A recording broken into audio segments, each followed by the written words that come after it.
Rolling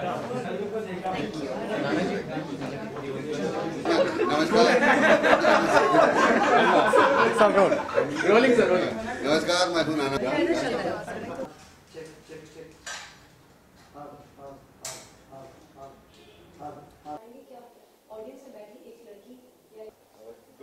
हाँ जी। Role क्या कहेंगे इस फिल्म के बारे में? अब तक 56 पार्ट 2 क्या है? क्या अलग है? अब तक 56 का द्वितीय भाग रिलीज़ हो रहा है। इसके लिए मैं इसको लेकर मैं बहुत खुश हूँ और मुझे आशा है कि जो ऑडियंस अब तक 56 ओरिजिनल फिल्म के फैंस थे उन्हें ये फिल्म पसंद आएगी और उनको इस फिल्म के ज़रिए एक नया अनुभव मिलेगा। क्या है फिल्म की कहानी? जो पहले देखी थी हमने लिस्ट की थी, इसमें क्या अलग दिखाया गया अब तक? ये फिल्म की कहानी शुरू होती है इस मुकाम से जब साधु अगाशे, जो कि नाना पाटेकर का किरदार है, ऑलरेडी रिटायर हो चुका है और किन परिस्थितियों की वजह से, किन मजबूरियों की वजह से उन्हें वापस पुलिस फोर्स में आना पड़ता है। मेरा पाला उनसे पड़ता है क्योंकि मैं एक इन्वेस्टिगेटिव जर्नलिस्ट हूँ और जो मेरे पिता हैं फिल्म में वो नाना पाटेकर के किरदार के दोस्त रह चुके हैं और वो भी अंडरवर्ल्ड की एक शूट आउट में अपनी जान दे चुके थे। तो मैं एक सेकेंड जनरेशन क्राइम रिपोर्टर हूँ और जब मेरी मुलाकात होती है नाना पाटेकर के किरदार से, एक हमारा एक इमोशनल बॉन्ड फॉर्म हो जाता है और फिर एक केस पर हम दोनों इकट्ठे काम करते हैं एज अ टीम। मैं as a journalist, investigative journalist और वो of course as a police officer. तो किसी पत्रकार से मिले थे, कुछ टिप्स ली थी? जी, मैंने काफ़ी इन्वेस्टिगेटिव जर्नलिस्ट से बातचीत की, उनसे थोड़ा सा पूछताछ की कि किस तरीके की लाइफ उनकी होती है। कुछ क्रिमिनल्स से भी बात करने का मौका मिला और ऑफ कोर्स पुलिस ऑफिसर्स का भी बात करने का मौका मिला क्योंकि एक इन्वेस्टिगेटिव जर्नलिस्ट का पाला इन तीनों से पड़ता है, पुलिस से भी, क्रिमिनल एलिमेंट से भी और ऑफ कोर्स अदर जर्नलिस्ट जिससे आप स्टोरी डेवलप करते हैं, कंसल्ट करते हैं। तो बस इतना कहूँगी कि इस फिल्म के बाद जो रिसर्च मैंने की उसकी वजह से जो मेरी रिस्पेक्ट है मीडिया के लिए वो कई गुना बढ़ गई है। रिस्पेक्ट तो हमेशा ही थी लेकिन कितना काम करना पड़ता है, कितनी मेहनत करनी पड़ती है, अब समझ में आया है कि कितनी बार आप स्टोरीज रिसर्च करते रहते हैं लेकिन स्टोरीज कैरी भी नहीं होती। तो अब मुझे लगता है कि मेरी आंखों में मीडिया के सभी मेंबर्स के लिए एक नई रिस्पेक्ट है और बहुत बहुत शुक्रिया करती हूँ मैं आप सबका कि आप लोग अपना वक्त निकाल के आते हैं। मुझे आपने दोनों देख लिया, आपने क्राइम रिपोर्टिंग जर्नलिस्ट आपने फिल्म में की, जी। आप मुझे मिले भी, अब बॉलीवुड रिपोर्ट से रोज मिलते हैं, तो क्या फर्क देखा दोनों में? देखिए दोनों मेहनत कर अनोखी खबरें ऑडियंस के सामने रख रहे हैं और इतना ज़रूर है कि जो क्राइम रिपोर्टर है वो अपनी ज़िंदगी जोखिम में डालता है कभी कभी, पर ये कहना भी सही नहीं होगा कि जो आपके जैसे एंटरटेनमेंट जर्नलिस्ट है वो अपनी ज़िंदगी जोखिम में नहीं डालते, क्योंकि कभी कभी किसी नाराज़ एक्टर से पाला पड़ा तो शायद आपकी ज़िंदगी भी जोखिम में पड़ सकती है। तो मैं मानती हूँ कि दोनों की अपनी अपनी खासियत है और दोनों की भागीदारी रहती है ऑडियंस तक खबर पहुँचाने में। नाना जी से कैसा एक्सपीरियंस रहा साथ में काम करके? कोई ऐसा जो आपको लगे मुश्किल था या आसान था उनके सामने? नाना बहुत ही एक टैलेंटेड एक्टर हैं और उनको देखकर बहुत कुछ सीखने को मिलता है और मैं बहुत खुशनसीब हूँ कि मुझे अपने करियर में उनके साथ काम करने का मौका मिला और मुझे आशा है कि ये फिल्म जिसमें आपको दोबारा नाना पाटेकर देखने को मिलेगी सबको पसंद आएगी और जो ख़ास तौर में फिल्म के फैंस हैं अब तक 56 जिन्होंने पहला ऐसा देखा है उन्हें ये फिल्म ज़रूर पसंद आएगी। आखिर में क्या कहना चाहेंगे ऑडियंस को? क्राइम के बदलते हुए नेचर को कैप्चर करती है ये फिल्म। बहुत सी चीज़ें जो आप अखबारों में पढ़ते हैं आपको फिल्म में देखने को मिलेंगी और मुझे आशा है कि आपको फिल्म पसंद आएगी। Thank you. सवाल तो बहुत से थे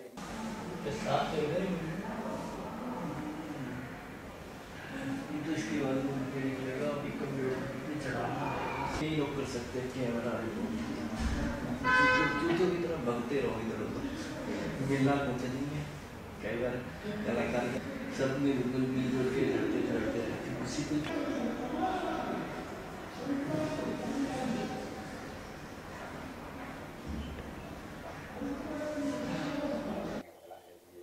जॉब तो वही है उसका, सफाई करने का।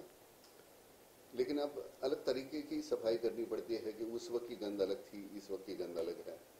क्योंकि उस वक्त जाहिल गंवार जो लोग हैं क्राइम करते थे, आज पढ़े लिखे हैं बहुत, जो इस फैकल्टी में आ गए हैं क्राइम के। MBA किया हुआ बंदा है, कोई कंप्यूटर इंजीनियर है, पॉलिटिशियंस है, जिनकी पहुंच बहुत बड़ी है। तो जो गवार हैं उनसे डील करना बहुत आसान था, लेकिन अभी जिस तरह से जो क्रिमिनल्स है उनसे डील करना बहुत मुश्किल है। और वो एक जो सीमित हमारी इक्विपमेंट है पुलिस की, उसी के साथ हमको लड़ना है। और उनके पास तो सब कुछ है। पहले ज़माने के जो बातें थी लाखों में थी, फिर करोड़ों में थोड़ी सी हो गई, अब 1000 करोड़ों में हो गई आज के गुने जो है। तो वो स्कैम्स जितने बड़े हैं वैसे उतने तुम्हारे गुनाहगार भी बड़े हो गए, फिर उसकी व्याप्ति बड़ी हो गई। फिर वो तुम्हारे बुरी बात यह है कि उन पकड़े जाने के बाद कुछ दिनों के बाद बेल पे छूट जाते हैं, जेल में जाते हैं, फिर उनको बेल मिल जाता है, फिर केस चलती रहती है और चलती रहती है बस। फिर कई साल गुजर जाते हैं, कई कबार वो जो क्रिमिनल है मर जाता है बीच में, फिर क्या करेंगे केस? तो ऐसे चल रहा है। तो नाना प्रकार जब भी स्क्रिप्ट आती है और जब किरदार पुलिस का आता है, तब आप अरे फिर पुलिस वाला ऐसे नहीं, कभी नहीं लगता, क्योंकि हर एक किरदार की एक मांग होती है। तो मतलब पुलिस वाला मतलब इंसान ही तो है ना, तो वो मुझे कभी दिक्कत महसूस नहीं होती। क्या चेंज सोचते, क्या इस बार क्या चेंज करूंगा, फिर पुलिस वाला बन रहा हूँ यहाँ। तब तक प्रहार से देखिए, अब तक जब भी देखो कहीं ना कहीं पुलिस वाला ही जाते हैं। यशवंत हो, कोई और फिल्म हो, नहीं, हर एक यशवंत का किरदार अलग है। फिर अब तक 56 का अलग है, 2611 का अलग है। तो हर एक का अपना स्टेचर अलग है, उसका फ्रेमवर्क अलग है, उसकी ज़रूरत जो कुछ है उस किरदार की वो अलग है। तो मुझे नहीं लगता। हाँ, एक ये है कि पुलिस वाला ये लेवल लग जाता है अब पर, लेकिन बाकी कुछ मुझे नहीं लगता। गुलपनाग जी साथ में है, कुछ कहने गुलपनाग ने बहुत अच्छा, वो बच्ची अच्छा काम करती है, स्वाभाविक तरीके से काम करती है। और ये भी हमारा आशुतोष राणा है, हालांकि उसने प्रूव किया है अपने आप को, बेहतरीन एक्टर है। तो ऐसे एक्टर होते हैं साथ में तो बड़ी सुविधा होती है कि नहीं, आसानी से तुम तुम्हारा काम कर सकते हो। में तो क्या होता है कि सामने जरा थोड़ा कच्चा अगर है कोई, तो तुम्हारी जिम्मेदारी बढ़ती है और वो कन्विंसिंग नहीं होता। तो बड़ा अच्छा काम किया उसने, सभी ने। एक्टिंग नहीं लगती, नहीं तो एक्टिंग जब लगती है तो तुम वो जो सीन है वहां से दूर हो जाते हो, लगाव नहीं रहता। नहीं तो कुछ ऐसे होता है कि इतना स्वाभाविक लग रहा है कि तुम उसमें घुल जाते हो, तो वो अच्छा लगता है। नाना बहुत कम बातें करते हैं, आप बोलते हैं तो बिल्कुल ऐसा कि डायलॉग बन जाता है फिल्म में। इस फिल्म में डायलॉग देखने को मिला अलग से, बहुत अच्छे, मतलब लिखा हुआ अच्छा है। बंदे कुछ कई कबार मैं कुछ लिख देता हूँ, लेकिन वो वही है कि कहता कि एक इसमें अगर एक वो बंदा कहता है कि भाई देखो, भगवान ने तुम्हारे शरीर में 9 छेद किए हैं, 2 कान के, 2 नाक के, 2 आँख के, 1 मुंह का, बाकी के 2 तू जानता है। अगर तूने कुछ गलत किया तो 10वां छेद कर दूंगा। अब ये जो है वो कोई डायलॉग के तरीके से वो उसका उच्चारण नहीं करता, वो अपना वो शर्ट है वो आयन कर रहा है, उसको प्रेस कर रहा है और उसी वक्त ये देख ऐसे ऐसे और यहाँ फोन रखा है और बात कर रहा है। तो मुझे लगता है जो स्वाभाविक तरीका है बोलने का, उससे वो उसका इम्पैक्ट ज्यादा आता है।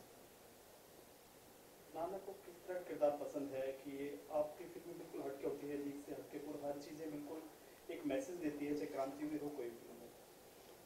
हाँ, तो किस तरह की फिल्में ज्यादा लाइक करते नहीं, हैं? जब देखो ये माध्यम है जो कैमरा जो है, वो कैमरा की वजह से मैं कह सकता हूँ, लोगों तक पहुँच सकता हूँ, मेरे विचार जो है सही है गलत है जो भी कुछ मैं पहुँचा सकता हूँ। तो मुझे लगता है कि सिर्फ एक आपका रिझाना, आपको मनोरंजन करना उतना ही काम नहीं होता। उसके अलावा एक कुछ बातें ऐसी होनी चाहिए कि झिंझोड़ दे आपको कि नहीं ये हमारे इर्द गिर्द बातें हो रही है। नहीं तो 2 घंटे के लिए आप थिएटर में आओगे, 2 घंटे के लिए आपकी जो परेशानियां आप भूल जाओगे और फिर 2 घंटे के बाद वही परेशानी आपको वापस छेड़ने लगेगी। बजाय उसके कि वो परेशानियों के बारे में अगर हम खल करते हैं, यहाँ पूछते हैं एक दूसरे को, या हम उसका निचोड़ क्या होता है वो देखते हैं, हल निकालते हैं, तो वो ज़्यादा बेहतर है। नहीं तो हमारे प्रॉब्लम्स के बारे में सोचेगा कौन। शूट की अगर बात करें ना, बॉम्बे में कहाँ शूट किया गया? जैसे पोस्टर में दिखाया गया है कि चाल दिखाई है दादर का पीछे। तो देख लो यार, ये उसके लिए आपको एक 10, 15, 20, 50 रुपए की टिकट कटवानी पड़ेगी, फिर आपको मिलेगा, हर आपके सवाल का जवाब मिलेगा। ना जी, बात करें मारी जी की, नट सम्राट की कर रहे हो आप लोग, बताइए कुछ उसके बारे में। नहीं, नट सम्राट जो है अभी मैं वो किरदार निभाने जा रहा हूँ जो हमारे मराठी थिएटर का बहुत ही मापदंड जिसको समझते हैं वैसा वो प्ले है। लागू साहब ने शुरुआत में किया था वो रोल, गणपतराव बेलवलकर, तो वो अदा करने का सौभाग्य मुझे प्राप्त हुआ है। महेश मांजरेकर डायरेक्ट कर रहा है इस फिल्म को, रीमा लागू, मैं, विक्रम गोखले, बहुत अच्छे कलाकार हैं सभी साथ में, तो बड़ा अच्छा लगता है। लेकिन बहुत तकलीफ देता है ये, इतनी तकलीफ देता है रोल, इमोशनल उसके अप डाउन्स बहुत, तो तकलीफ तो होती है, लेकिन एक बार वो सिस्टम से निकल जाए तो अच्छा है, जितनी जल्दी हो सके उतने। फिर मैंने इमीडिएट वो दूसरी एक फिल्म मैंने साइन कर ली है, ताकि ये जो रोल है मेरे दिमाग से हट जाएगा। फिर वो सुधांशु झा की एक फिल्म है प्रतिबिंब, मैं और माही गिल, तो मई में मैं वो फिल्म शुरू करूँगा, अब अप्रैल में ये ख़त्म कर दूँगा मैं नट सम्राट।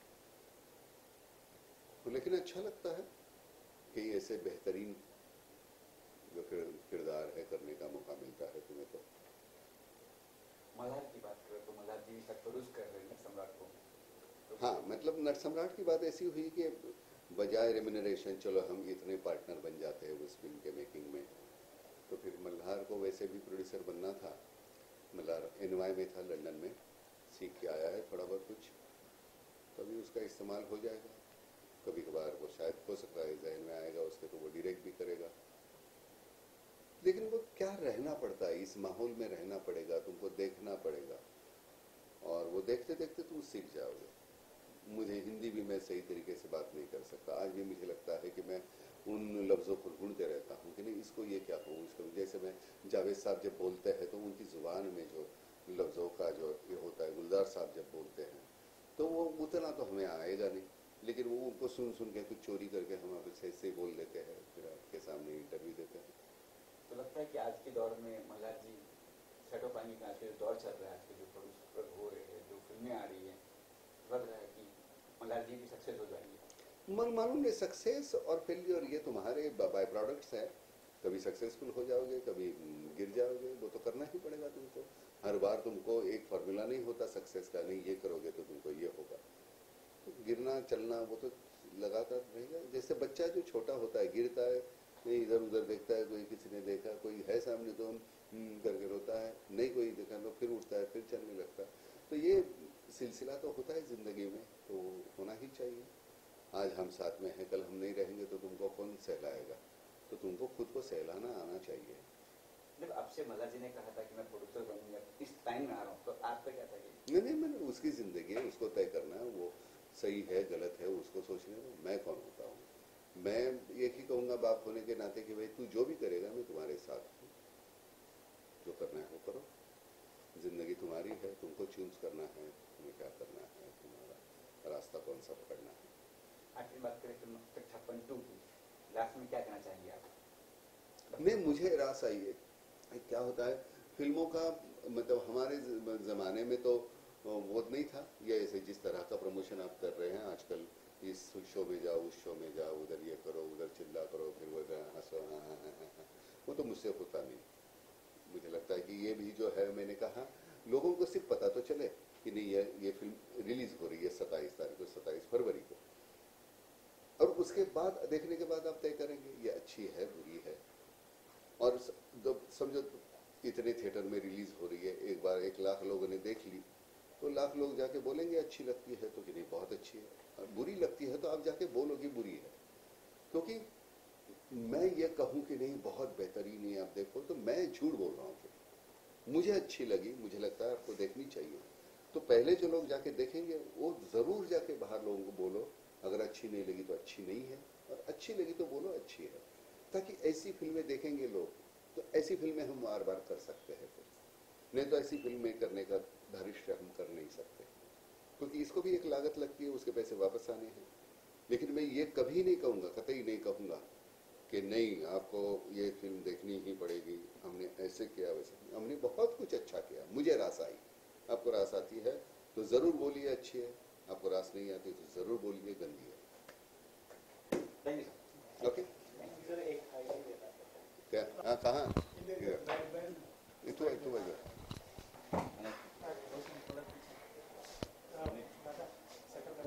Part part. नमस्कार, मैं हूँ नाना पाटेकर, आप देख रहे हैं लिविंग इंडिया।